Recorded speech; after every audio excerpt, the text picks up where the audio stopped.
Guys are going out in the wild and thinking that these women are just out there and like, oh, I just don't know where to find them. Maybe I should try to find them at church. Maybe I should go to country clubs. Maybe I should not go to bars because when they go to bars are fucked up. Maybe I should go to this. Maybe I should go to that. And you guys are thinking about it all wrong.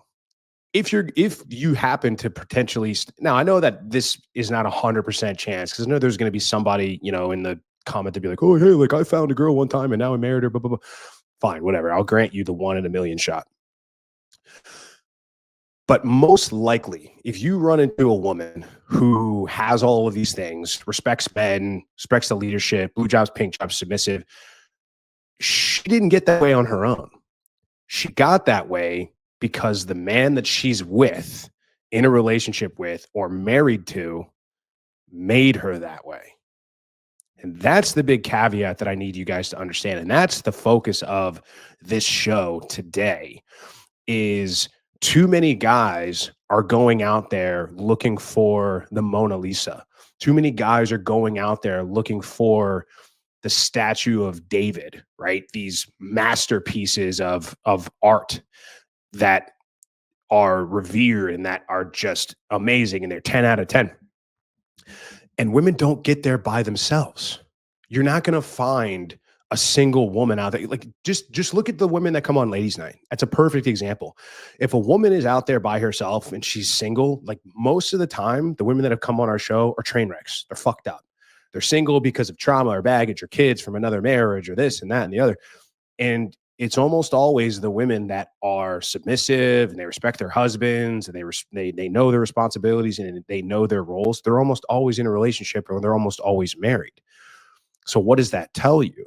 So it tells you that guys need to change their thinking. Guys need to change their thinking.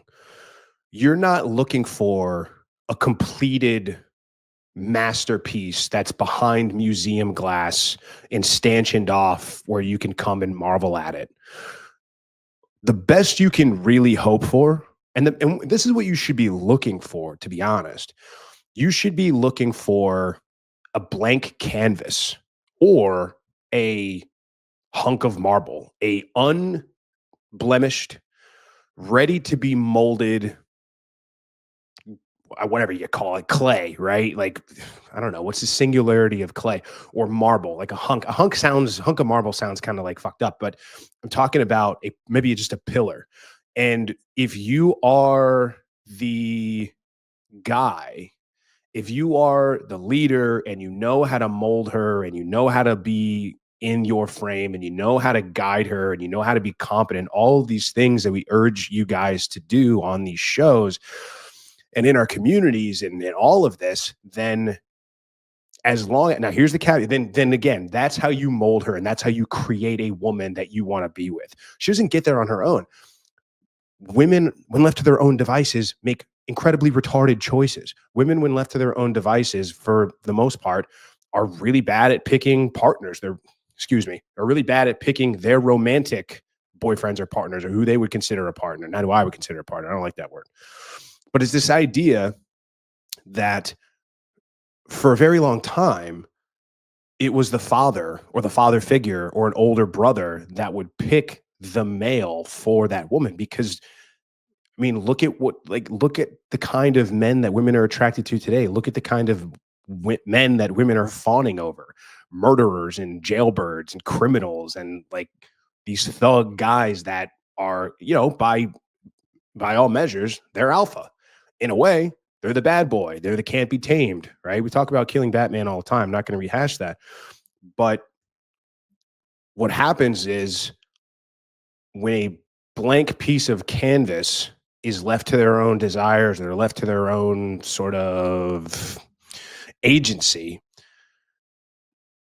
it's far more likely that the marble is going to be dropped or chipped or the canvas is going to be ripped or torn. And I don't care how good of an artist you are. It all goes back to what is one of the first things that ever resonated with me in Rich's message was, it doesn't matter how strong, virtuous, masculine, how good of a leader you are, how well that you establish and hold frame, how much excellence you chase.